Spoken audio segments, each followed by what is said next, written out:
Thank you, Brett. Well, good morning, church family. If you would take out your Bibles, we are going to be reading out of John 15. These are going to be verses 1 through 17. I love getting to read the word, so let's read it together. I am the true vine, and my Father is the vine grower. He removes every branch in me that bears no fruit. Every branch that bears fruit, he prunes to make it bear more fruit. You have already been cleansed by the word that I have spoken to you. Abide in me as I abide in you. Just as the branch cannot bear fruit by itself unless it abides in the vine, neither can you unless you abide in me.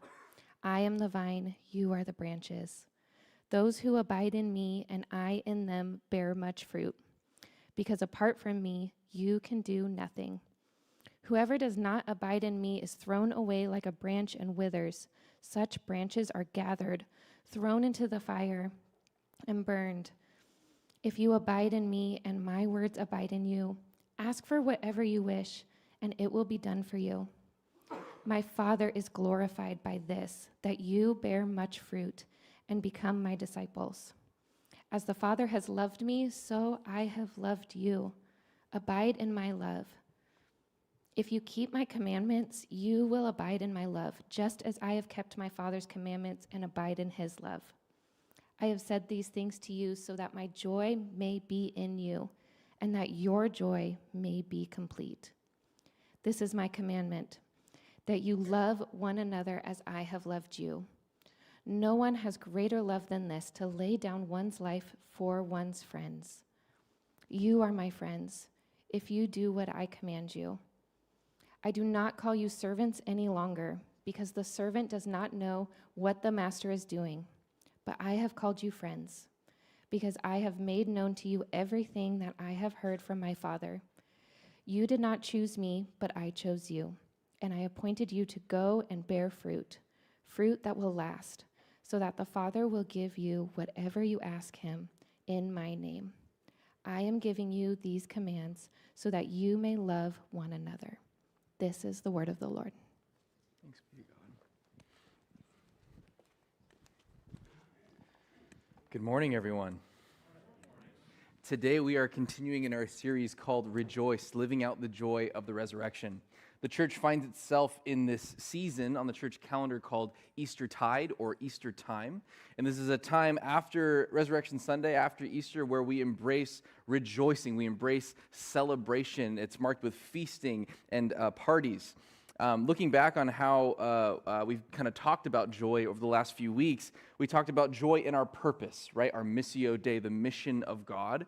We've talked about joy in the presence of God. My friend David Beavis speaking to you.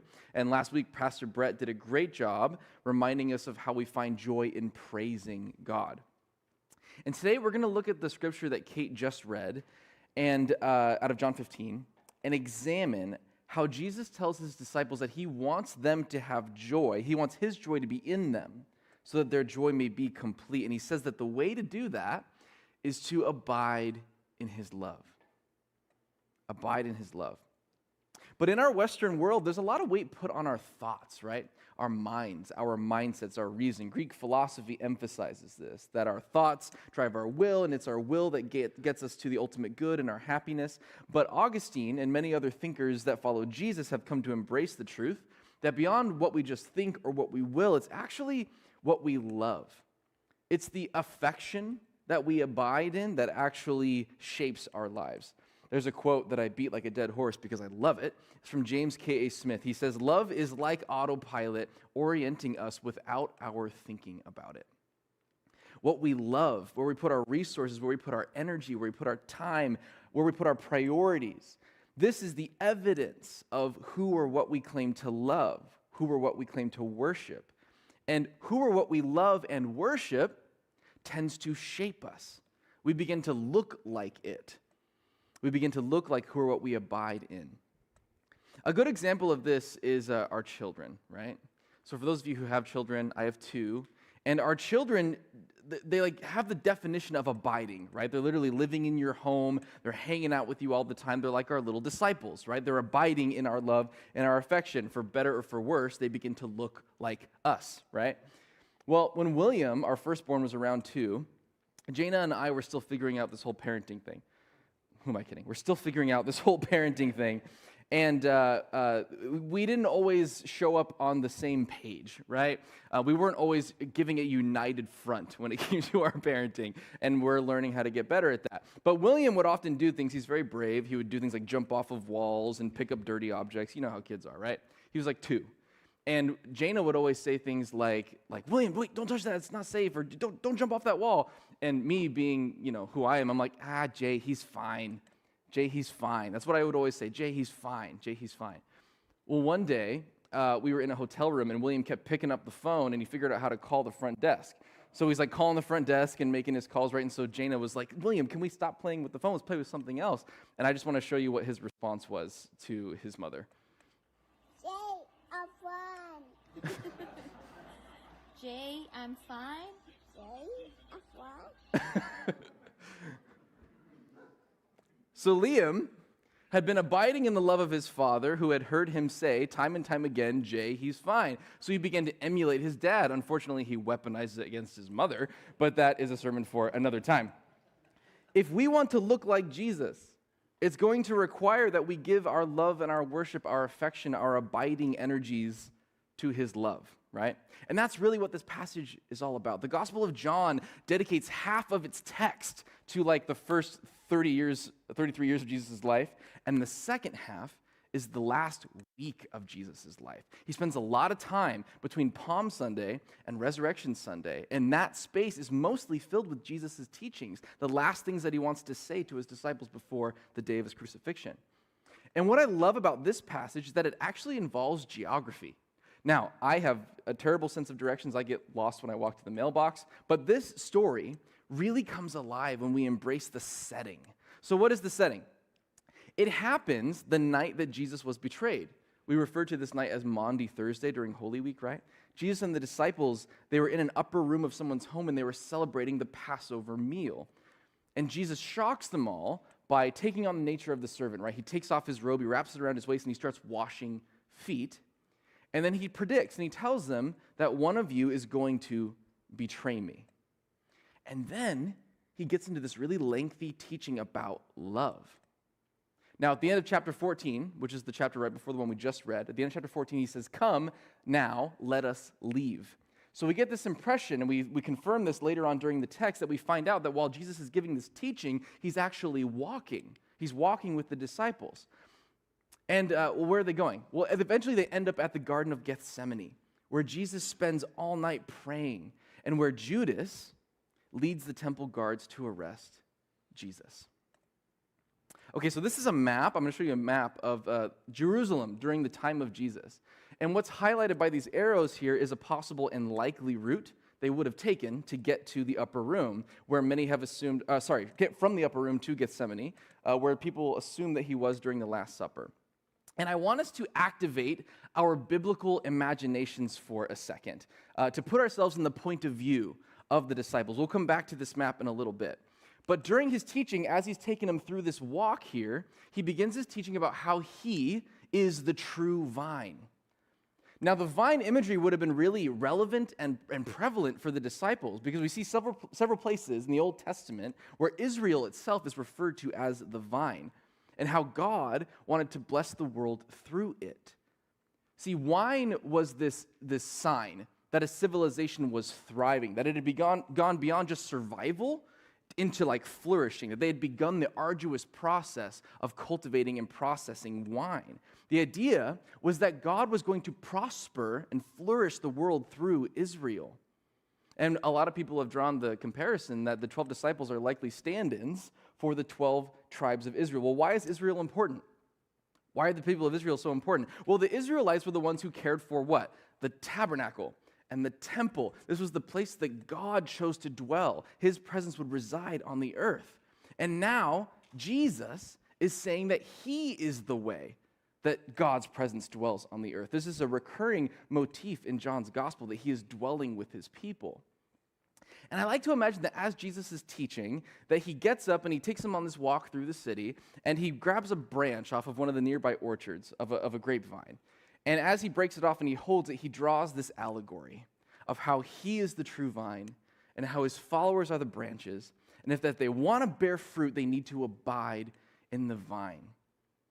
And it's the vine dresser who is the Father, that God will be the one who shapes them. What does this word abide mean? It's kind of a weird word. We don't say this a lot in our common language, right? The word for the Greek word for abide is meno, which means to remain, to abide, to tarry, to wait.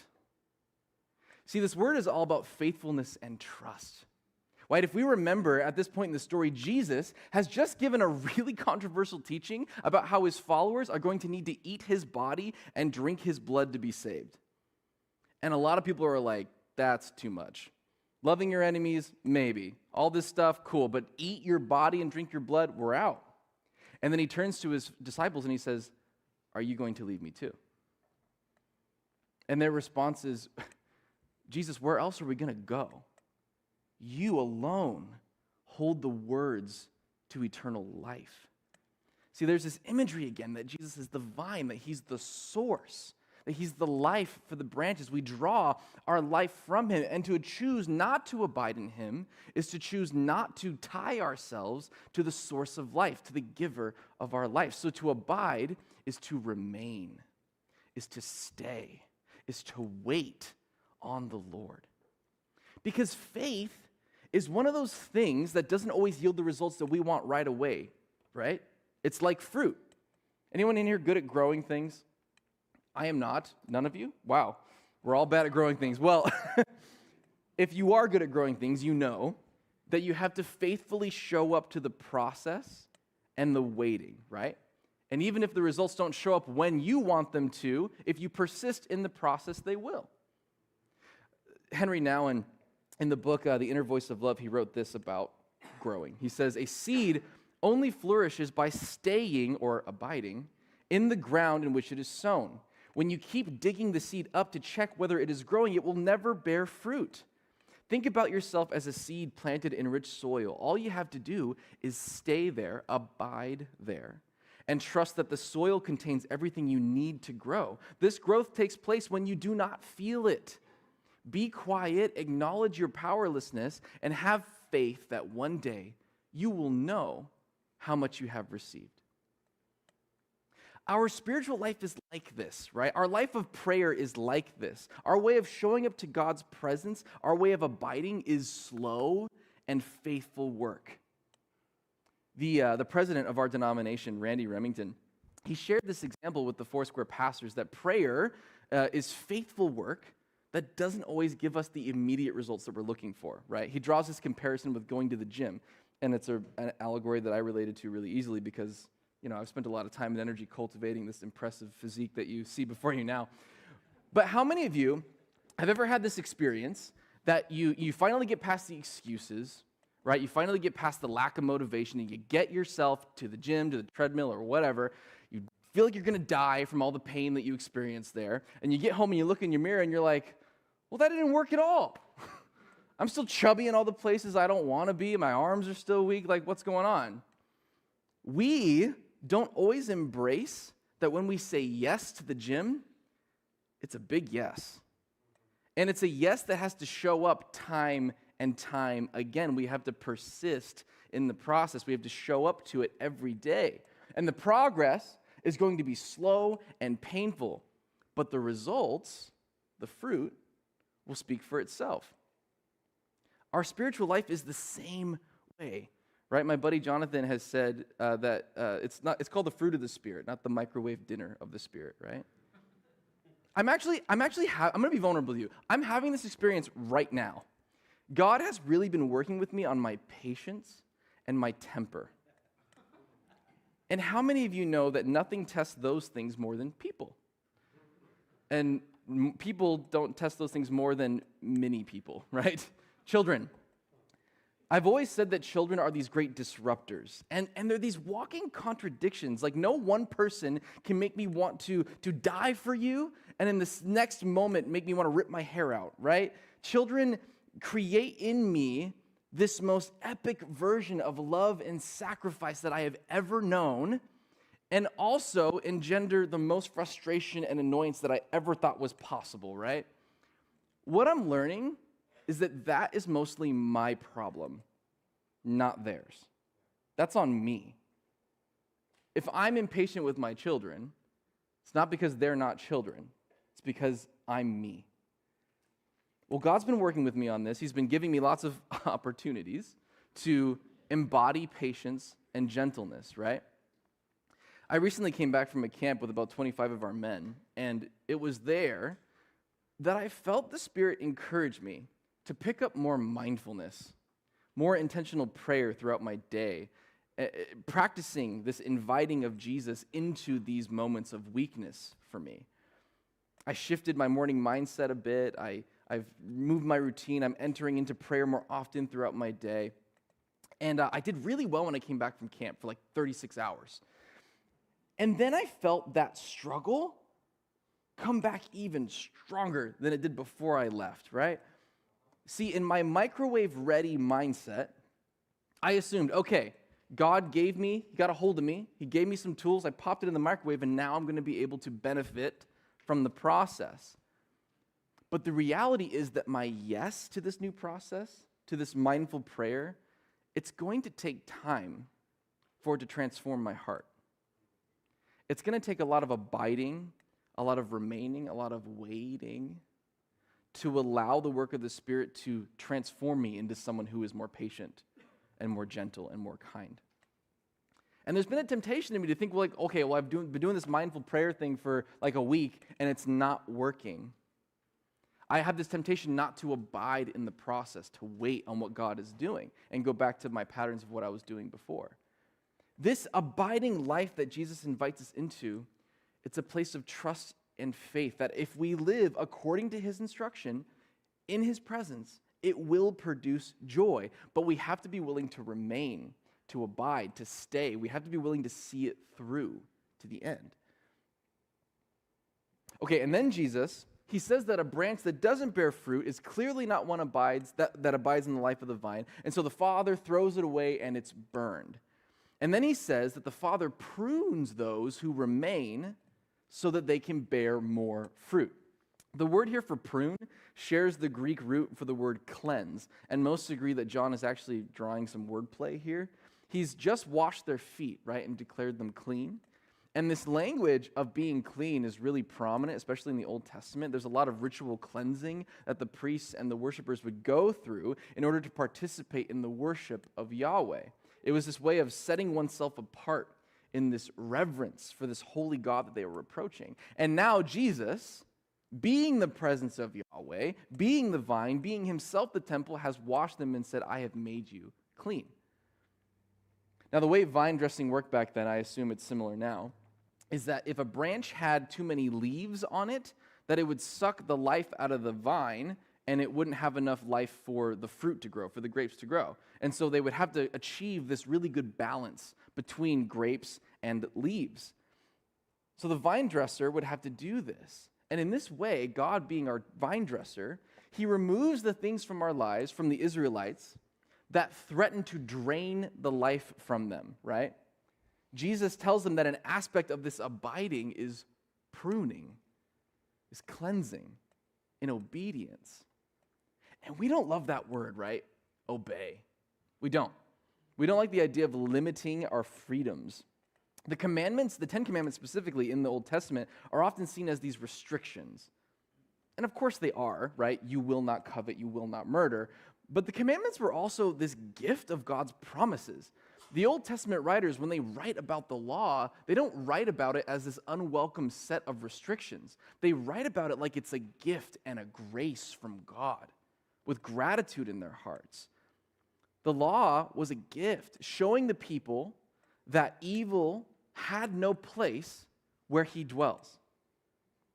What if we saw God's commandments? What if we saw obedience to him as less of a restriction and more as a gift? With me, you need not fear murder. With me, you won't be cheated on. With me, people won't steal your stuff, right? These commandments are a vision of what we are freed from when we abide in God. When human beings are free from, cleansed of, pruned of these things which defile human dignity and causes turmoil, there is nothing left but joy, but fruit, To live in the way that God intended us is to be fulfilled in our joy. So when we see God's commandments as a promise for those who dwell with him, obedience becomes less of a burden and more of a fruit. It becomes less of a way of trying to get to God's presence and more of as a result of God's presence. Does that make sense? So let's put that map back up there of Jerusalem. I imagine that at this point in the teaching, Jesus has reached this gate here at the south side of the city, and when the disciples get there, on their right is the Hinnom Valley, and on their left is the Kidron Valley. Now, in the valley of Hinnom, there's this place called Gehenna. Whenever Jesus uses the word that our Bibles translate as hell, he's actually saying Gehenna. He's referring to this real-world geographical place where Jerusalem would send all of its garbage and refuse to be burned, and where many believe that pagan gods would go to sacrifice children. That stuff, that evil, that sickness could not be allowed inside the walls of the holy city. So when we hear the word hell in our minds, we often conjure up this imagery of this like extra-dimensional plane where God has this eternal torture chamber. But Jesus' language seems to, but Jesus' language seems to be more focused on keeping evil and depravity outside of the walls. With me, these things cannot enter in. And it's the same idea of seeing the commandments and the instructions of God as a gracious gift. And we see this prophecy that the new earth, the new heavens, the new earth, the new Jerusalem, there will be no crying or suffering and pain because the powers of evil, the powers of hell cannot be let inside. They will not be allowed to harm you when you're with me. So I like to imagine that Jesus says that whoever doesn't abide in me withers and is thrown away to be burned, and he turns and he gestures to the valley of Hinnom, and he throws the branch towards Gehenna. And the disciples know what goes on there. And then he turns and he leads them to Gethsemane. And in order to get there, by the way, the Garden of Gethsemane resides in the Mount of Olives, where Jesus taught many times. And in order to get there, he has to lead them through the Kidron Valley. What's interesting about the Kidron Valley is that this was known for being a grave site. It was a valley of graves. For me, it evokes this imagery of Psalm 23. Even though I walk through the valley of the shadow of death, I will fear no evil, for you are with me. And they literally walk with Jesus through the valley of graves. I have to wonder if they realize the cost of their obedience, the staying power, the abiding power required of their yes. The Garden of Gethsemane was likely an olive orchard. And remember from earlier in our prayers, we know that olive oil was this rich symbol of God's mercy, his light, his peace, his healing power in the world. But in order to reach the place of mercy, one has to pass through the valley of graves. There is this cost of following Jesus, that we must die to ourselves in order to be born again into our new lives. That we have to faithfully enter into Good Friday before we get to Resurrection Sunday. One must die to the self. One must follow Jesus into the grave in order to follow him into the resurrection. Our joy made complete comes with a cost. But he promises, if you are willing, if you put your faith and trust in me, if you stay, even when it gets rough, even when it gets hard to see the end, if you remain with me, my joy will be in you, and your joy will be made complete. Now, at this point in the passage, I want you to receive the invitation of Christ to abide in his love. You. I don't know about you, but it's all of the things that, when I look at my life, the things that embarrass me, the things that I feel shame in, the things that I feel guilt in, the things that I wish I could just grab and throw into Gehenna. Those things in my life, those behaviors, those attitudes, it's usually a sign that there are things that I'm not trusting with God. There are processes, there are aspects of who I am that I'm not waiting on God for. I'm trying to find my own solutions, my own medications, my own processes. And he wants to prune those things out of my life. In order to abide, in order to bear fruit, I have to be willing to let him. So, what are some practical ways that we can step into this way of abiding, of remaining and staying? Well, the hinge point of all of these truths is an intimate connection with Jesus. I say this often, but the whole point of the scriptures, the entire story that God is telling, is that he longs for us, he wants to be with us, and he wants us to be with him forever. Everything that he did, everything Jesus did, was done to accomplish this, that we would be reconciled to him. So we need to embrace that truth, that God is especially fond of you, and that he wants you to be with him forever. Everything that is connected to this deep obedience of God flows out of this deep well of God's affection and love. Our obedience is not motivated by fear, it's inspired by love. The invitation is that we are grafted into this vine that is Jesus' love, that we draw our life from him. His love is a gift, not a burden or an obligation. So all spiritual formation in the life of the Jesus follower needs to take place in an acceptance of the deep well of God's affection for you. Otherwise, it becomes religion. You start working backwards. You start trying to obey in order to abide. And Jesus is trying to tell us, I think, every day, abide in me and the fruit will come. Come to me first. Don't earn your way to me. So I want to show you, there are some spiritually forming principles that I think we can take into our lives of prayer as we learn the joy of abiding. First is we need to embrace the reality of God's presence. You got to remember that he's with you.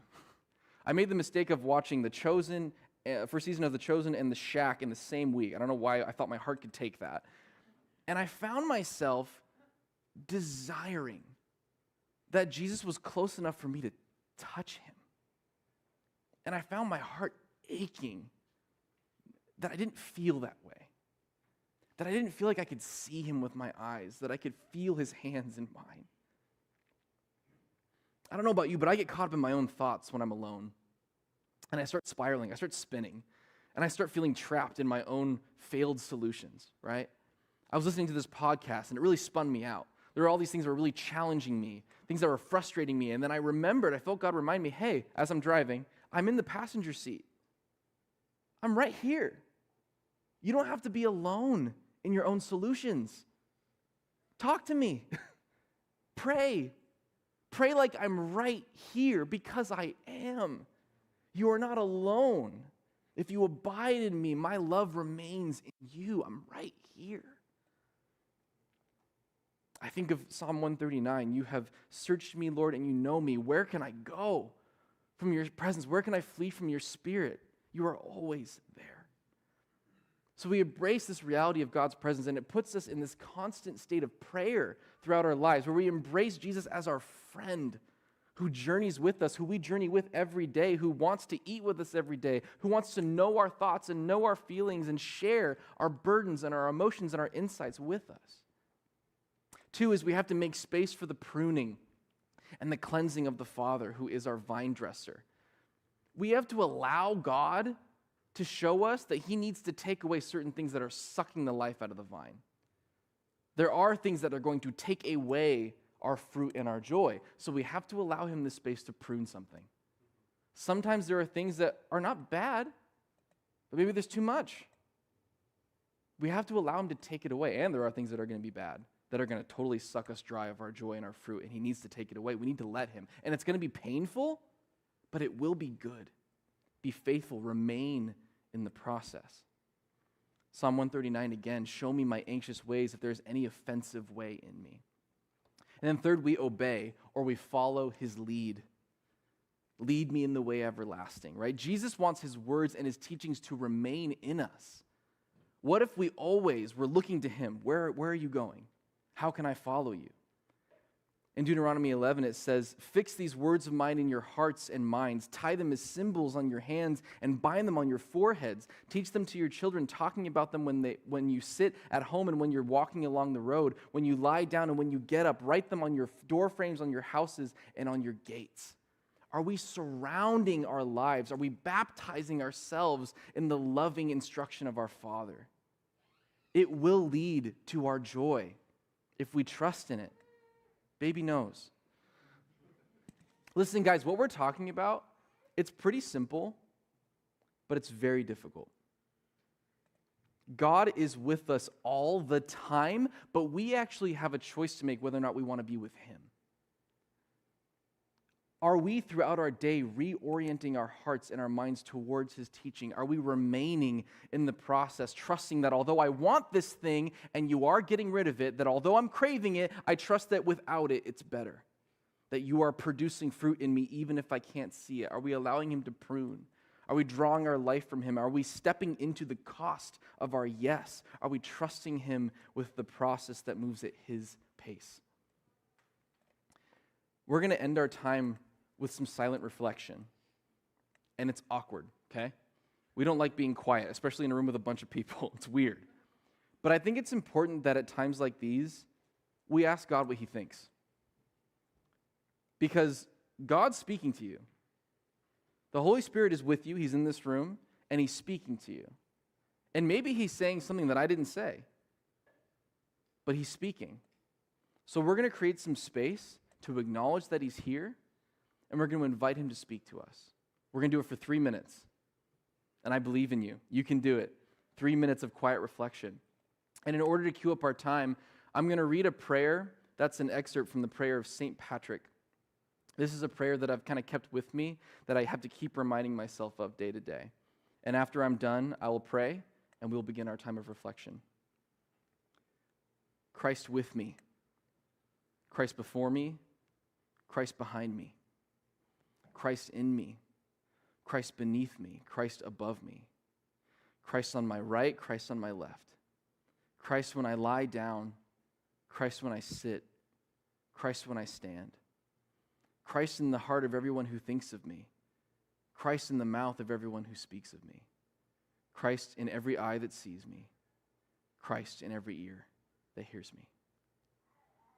Come, Holy Spirit.